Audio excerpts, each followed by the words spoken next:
চলুন তাহলে এই ইঞ্জিনের আর একটা প্রবলেম আছে, সেই প্রবলেমটা আমরা সলভ করি।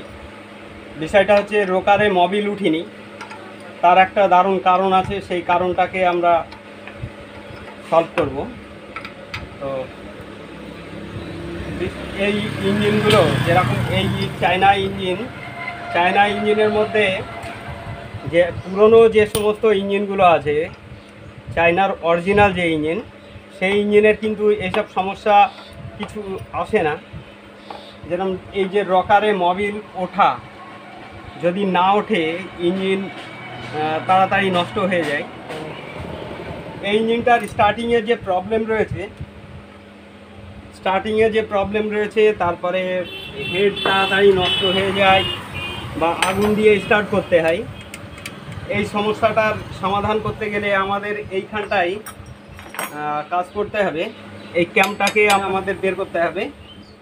এখানে ধরেই নিতে হবে যে ক্যামশ্যাফট খারাপ হয়ে গেছে, তবুও খুললে পারে তবেই বোঝা যাবে। এই স্ক্রুটাকে আমাদের খুলে নিতে হবে। এটা লক, ক্যামশ্যাফটটাকে লক করে রেখে দেয়। খুলে গেছে।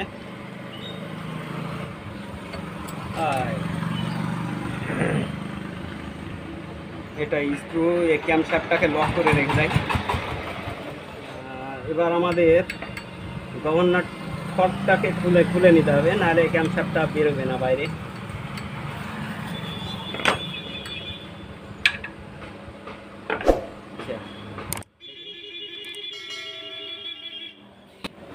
এবার ক্যামশ্যাফটটাকে বের করতে গেলে আমাদের এইভাবে চোট মারতে হবে।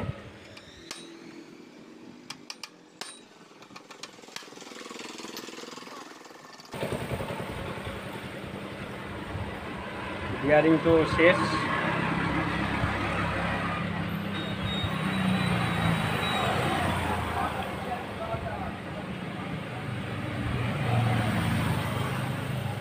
আর এইখানটা দেখুন একদম শেষ।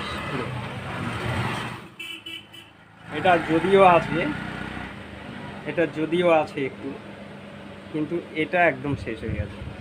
তাহলে এইটা যদি শেষ হয়, তাহলে হিসাবে বলছে যে ট্যাফিডও কিন্তু নষ্ট হয়ে গেছে।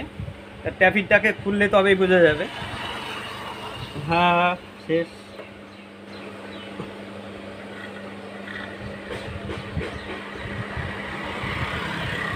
ট্যাফিডটাকে খুললে কতটা গর্ত হয়ে গেছে।